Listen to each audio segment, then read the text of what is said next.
The Premier League midfield market has lost its mind. £85 million, £100 million, £125 million. And that is why Mamadou Sangare is interesting. A midfield monster in the way that actually matters. Tackles, interceptions, recoveries, duels, aggression, and the ability to turn defensive actions into forward momentum, all for just £35 million.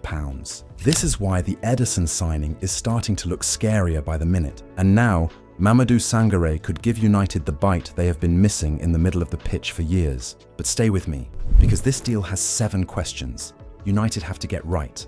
The broken market, the Éderson clue, the cheap monster, the Anderson madness, the Carrick blueprint, the market correction, and the one reason United may need to move before Europe wakes up. Because the deeper question is not, is Mamadou Sangare a big enough name for Manchester United? The deeper question is this: is Elliot Anderson really 3 times the player Mamadou Sangare is? Before we go deeper, hit like and subscribe if you enjoy these United breakdowns. It really helps the channel.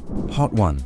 The broken Premier League market. The Premier League has created its own madness, and part of that started with deals like Moises Caicedo to Chelsea and Declan Rice to Arsenal. And every selling club with a young Premier League midfielder now look at the market and say, if they went for that much, why should our player be cheap? That is the dangerous precedent.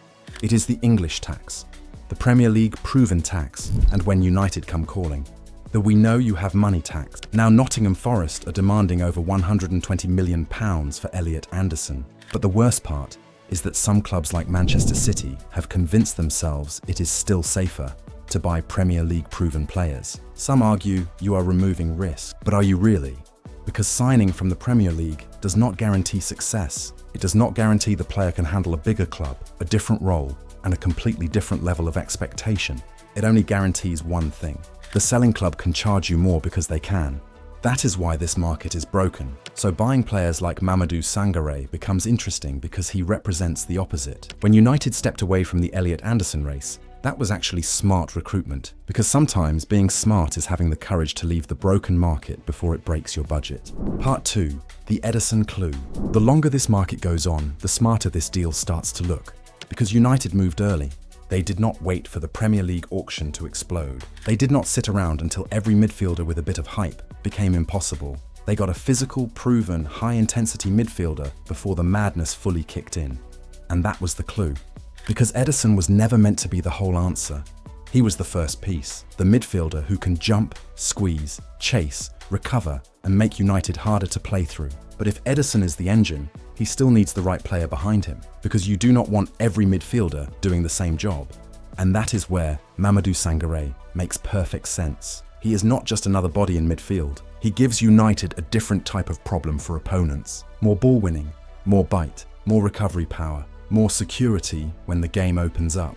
And that matters because Michael Carrick is not building a midfield of names. He is building a midfield of jobs. That is why the Éderson signing is getting scarier by the minute. Because if United add Mamadou Sangare on top, suddenly it does not look like a cheap alternative to the big names. It looks like a plan, a way of building power without paying the broken Premier League tax. And that is the difference between chasing hype and building a midfield that actually works. Part 3. The cheap monster. When people hear cheap monster, they might expect some giant midfielder who just runs through people, but that is not really the point. The monster part is not about height. It is about impact. It is about what he does to the game. Mamadou Sangare is the type of midfielder who makes the middle of the pitch uncomfortable. He wants contact. He wants duels. He wants second balls. He wants to break up attacks before they become dangerous. And that is something United have missed for too long. Too often, United's midfield has looked nice on the ball, but soft when the game turns ugly. That is exactly where a player like Sangare matters. He gives you bite. He gives you ball winning. He gives you recovery power. But the key thing is this: he is not just winning the ball and passing sideways. He wants to move the game forward. That is what makes the profile scary. Because Premier League teams can deal with a pure destroyer. They press him, they force him to play, they make him uncomfortable. But if the destroyer can also carry, retain possession, and turn defensive actions into attacks, that becomes a different problem. That is when a tackle becomes territory, an interception becomes a transition, a recovery becomes pressure. And this is why the price matters.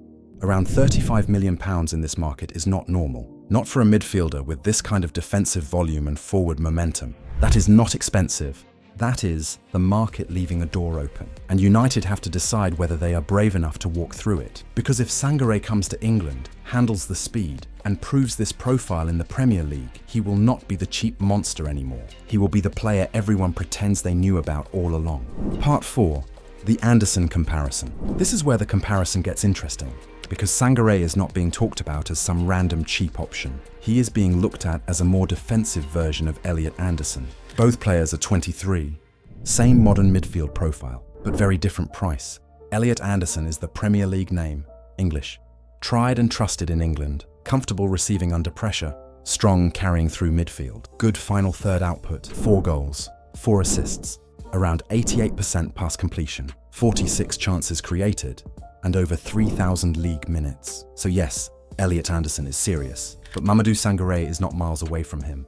He also produced from midfield, 3 goals, 3 assists, around 87% pass completion. And while Elliot Anderson gives you more attacking freedom, Mamadou Sangare gives you the more defensive version of that profile, more protection, more of that ugly work United keep missing when games open up. That is why this debate matters, because if Elliot Anderson is the £125 million version, Mamadou Sangare is the £35 million market correction.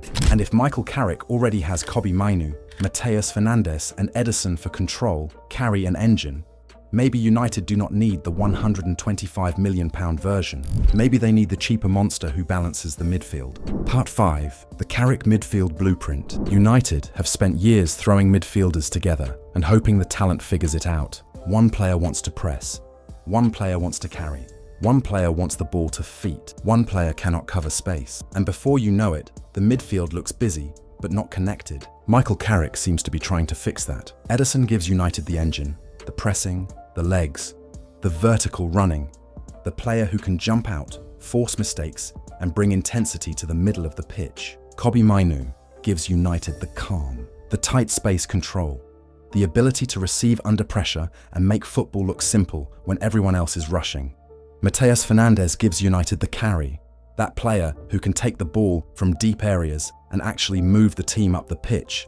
But Mamadou Sangare gives United something different. He gives them the bite, the defensive violence, the player who can sit in that dangerous zone, win the ball, kill transitions, and make opponents think twice before playing through the middle. And that is the scary part, because if Carrick gets this balance right, United no longer have one midfield. They have options. They can play with more control, more power, more legs, more protection, more ball winning, and more ways to hurt teams after winning it back. That is how serious midfields are built. That is why Sangare matters. Part 6. The United market correction. For years, United have been the easiest club in the room to read. Everyone knows they will eventually pay more than they should. That is how you become a club that pays the tax every summer. The United tax, the Premier League tax. But Mamadou Sangare would represent something different. Brighton did not wait for Caicedo to become a £100 million midfielder. They found the profile before the market caught up. That is the correction United have to make. Because if United believe the data, the physical output, the ball winning, the aggression, and the tactical fit, then they cannot wait until the rest of Europe agrees. By then, the cheap monster becomes the obvious monster. And then United are back in the same position. So this deal is not just about Mamadou Sangare. United are serious about becoming smarter. This is exactly the kind of move they have to start making. Part 7. The final verdict. If United are preparing an opening offer for Mamadou Sangare, should they move now? For me, yes. But this is where I disagree with the lazy argument. Because people will say, yeah, but it's only the French league, as if that automatically makes the player a risk. But come on. That league is now producing serious footballers.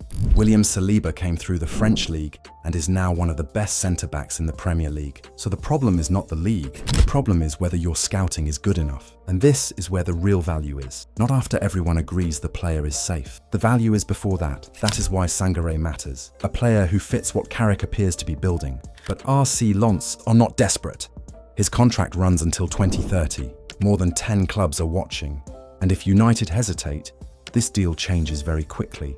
That is the danger, because if United identify the profile early, prepare the offer, know the competition is growing, and still allow this to become a bidding war, then nothing has really changed. They are still the same old United. So if Ineos believe the data, the fit, and the role, this is the moment to act.